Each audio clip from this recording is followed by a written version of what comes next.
किड्सू channel को subscribe करें ऐसी ही कुछ अनोखी कहानियों के लिए। दो बैलों की कथा। बहुत समय पहले नीले आसमान और सुनहरी धरती के नीचे दो बैल रहते थे। दोनों की किस्मत एक ही गर्दन में लकड़ी के पटरे से बंधी थी, लेकिन उनके दिल और स्वभाव बहुत अलग थे। पहला बैल था नंदी। उसका शरीर गहरे भूरे रंग का और उसकी आंखें बहुत दयालु थी। वह एक गरीब किसान का था। किसान की जमीन छोटी थी, लेकिन वह अपने खेत को बहुत प्यार और मेहनत से जोतता था। नंदी हमेशा संतोष में रहता। सुबह सूरज निकलते ही और शाम ढलने तक वह धीरे धीरे लेकिन बिना थके हल खींचता। उसकी हर चाल में शांति और मजबूती होती थी। किसान भी उसे बहुत प्यार करता था। किसान अक्सर नंदी की पीठ पर हाथ फेरकर कहता, मेरे अच्छे नंदी, तुम्हारी ताकत मेरे लिए वरदान है और तुम्हारा दिल आशीर्वाद। अब नंदी इन बातों को सुनकर सिर झुका लेता और चुपचाप काम करता रहता। वहीं दूसरी तरफ दूसरा बैल था देव, जो पास की घाटी में रहता था। उसका रंग सफेद धुंध जैसा था और वह बहुत ताकतवर था, लेकिन उसके दिल में जलन बहुत थी। जब वो गांव वालों को नंदी की तारीफ करते सुनता तो उसे बुरा लगता और वो गुस्से में सोचता, सब लोग नंदी की शांति की तारीफ करते हैं, पर मैं उससे कई गुना ज्यादा तेज हूँ और मैं उससे मजबूत भी हूँ और सबको दिखाऊंगा कि असली ताकत किसमें है। एक दिन दोपहर को जब सूरज आकाश में आग जैसा चमक रहा था, अब खेत जोतने का समय हुआ, पर वो खेत बहुत कठिन निकला। मिट्टी में जड़ों और पत्थरों की भरमार थी। यह देखकर देव को मौका मिल गया। वह गर्व से वहां आया और पूरी ताकत से हल खींचने लगा और उसके शरीर की सारी नसें तन गईं, सांसें तेज हो गईं, पर देव रुकने का नाम नहीं ले रहा था। तभी उसके किसान ने उसे शांत करने की कोशिश की, लेकिन देव सिर्फ अपनी जीत के बारे में सोच रहा था। और तभी अचानक एक तेज की आवाज हुई और उसकी गर्दन पे बंधा लकड़ी का पटरा टूट गया। अब देव के पैर कांप गए और वह जमीन पर गिर पड़ा और उसके कंधों में भयानक चोट लगी। जिस ताकत पर उसे घमंड था, वही अब उसकी कमजोरी बन गई। ये देखकर किसान दौड़ा, लेकिन अब देर हो चुकी थी। इस घटना के काफी समय तक देव छांव में पड़ा पड़ा अपनी चोट को ठीक होते देख रहा था।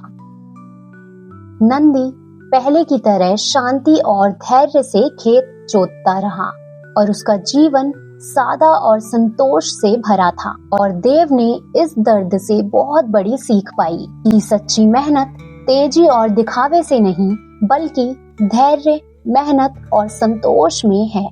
कहानी का नाम दो सिर वाला पक्षी।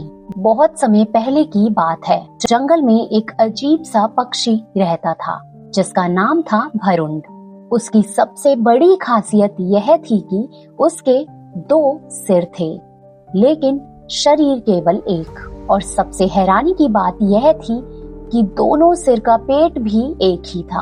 अब भले ही उनका शरीर और पेट एक ही था, लेकिन दोनों सिर की सोच बिल्कुल अलग अलग थी।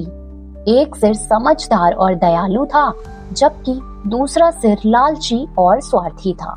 एक दिन जब वह नदी के ऊपर से उड़ रहे थे, तभी समझदार सिर ने अचानक देखा कि पानी में एक सोने जैसा चमकदार फल तैर रहा है। फल से बहुत ही अच्छी खुशबू आ रही थी और वो वास्तव में स्वर्गीय पेड़ का फल था। अब समझदार सिर ने खुशी से कहा, अरे भाई देखो, ये कितना अद्भुत फल है। ये तो लगता है हमें भगवान ने तोहफा दिया है। चलो इसे हम दोनों मिलकर खाते हैं। लेकिन तभी लालची सिर ने गुस्से में जवाब दिया, क्यों बांटूं? मैंने इसे पहले देखा है, इसलिए ये मेरा है। मैं इसे अकेले ही खाऊंगा, समझ गए? और फिर बिना सोचे समझे उसने पूरा फल अकेले ही खा लिया। समझदार सिर को बहुत दुख हुआ, लेकिन उसने कुछ नहीं कहा। उसने सोचा, पेट तो एक ही है, खाना दोनों को बराबर ही लगेगा, और ऐसा सोचकर उसने संतोष कर लिया। इसके बाद भी कई बार ऐसा ही हुआ।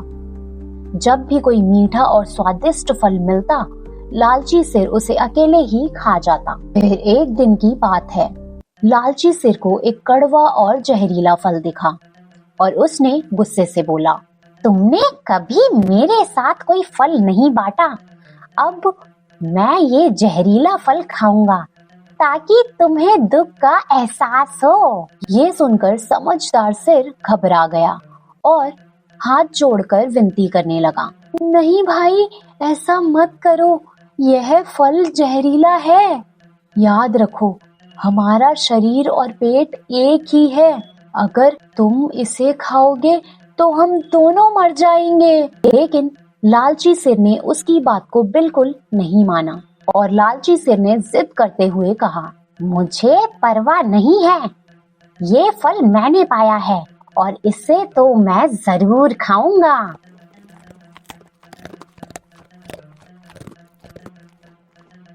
और जैसे ही उसने जहरीला फल खा लिया, कुछ ही देर में जहर पूरे शरीर में फैल गया और दोनों सिरों वाला पक्षी जमीन पर गिर गया और उसकी मृत्यु हो गई।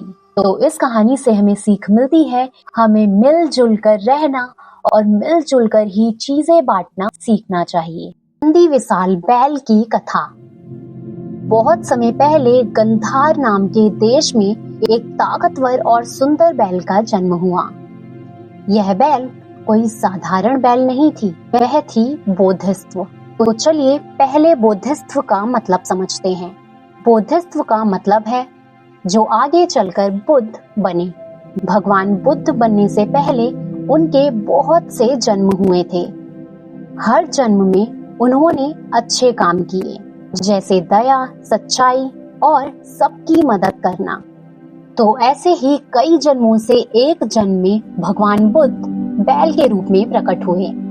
तो आइए सुनते हैं ये कथा। बहुत समय पहले गंधार देश में बोधिसत्व एक ताकतवर और सुंदर बैल के रूप में हुए। जब वह छोटा बछड़ा थे, तब एक आदमी ने उन्हें एक अच्छे ब्राह्मण को उपहार में दे दिया। ब्राह्मण ने उस बछड़े का नाम रखा नंदी विशाल, जिसका मतलब था बहुत खुशी। ब्राह्मण ने उसे बहुत प्यार से पाला, अच्छा खाना दिया और बेटे जैसा रखा। नंदी विशाल भी अपने मालिक से बहुत प्यार करते थे और उसके प्रति आभारी थे। धीरे धीरे समय बीतता गया और नंदी विशाल बड़े होते गए। तो नंदी विशाल ने सोचा, मुझे अपने मालिक का कुछ उपकार लौटाना चाहिए। तो नंदी विशाल ने ब्राह्मण से कहा, गुरुजी, आप एक व्यापारी से शर्त लगाइए, कहिए कि मेरा बैल 100 गाड़ियां खींच सकता है, इस पर 1000 सोने के सिक्कों की बाजी लगाइए। और ब्राह्मण ने वैसा ही किया। व्यापारी ने शर्त मान ली, क्योंकि उसे विश्वास नहीं था कि कोई भी बैल 100 गाड़ियां खींच सकता है। नंदी विशाल गाड़ी खींचने के लिए आए। तभी ब्राह्मण ने नंदी विशाल को बोला, ओ बदमाश, जल्दी से सारी बैलगाड़ियां खींचो। अब नंदी विशाल यह सुनकर बहुत दुखी हो गए। उसने सोचा, मैंने तो कोई भी गलती नहीं की, फिर मुझे बुरा क्यों कहा जा रहा है? और उसने जमीन में पैर गड़ा दिए और बिल्कुल भी नहीं हिला। और ऐसे ब्राह्मण शर्त को हार गया और वह बहुत दुखी हुआ। अब घर आकर ब्राह्मण रोने लगा। तभी नंदी विलास ने पूछा, आप दुखी क्यों हैं? मैं हार गया और मेरा सारा पैसा चला गया। लेकिन गुरुजी, आपने मुझे बुरा क्यों कहा? क्या मैंने कभी घर तोड़ा या गड़बड़ की? आपने गाली दी, इसलिए मैंने चलना ही सही नहीं समझा। अगर आप मुझे प्यार से बोलते तो मैं जरूर सारी गाड़ियां खींच देता। और ये सुनकर ब्राह्मण ने अपनी गलती मान ली और नंदी विशाल से माफी मांगी। अब नंदी विशाल ने फिर से ब्राह्मण को वैसा ही करने के लिए कहा। फिर से ब्राह्मण ने नंदी विशाल की बात मानकर व्यापारी से शर्त लगाई कि नंदी विशाल 100 गाड़ियां खींच सकता है। अब इस बार ब्राह्मण ने नंदी विशाल की पीठ को सहलाते हुए कहा, खींचो गाड़ी मेरे अच्छे साथी, आगे बढ़ो मेरे वीर मित्र। अब ये सुनकर नंदी विशाल खुश हो गया। उसने एक जोरदार खींच मारी और 100 गाड़ियां आसानी से खींच लीं और ये देखकर सारी भीड़ दंग रह गई। और इस बार ब्राह्मण ने बाजी जीत ली और ढेर सारे सोने के सिक्के उपहार में पाए। तो इस कहानी से हमें सीख मिलती है कि बुरे शब्द अच्छे काम को बिगाड़ सकते हैं और मीठे और सम्मानजनक शब्द इंसान और जानवर दोनों को ताकत देते हैं। तो याद रहे, हमेशा सबसे अच्छे और सम्मानजनक शब्दों से ही बात करें।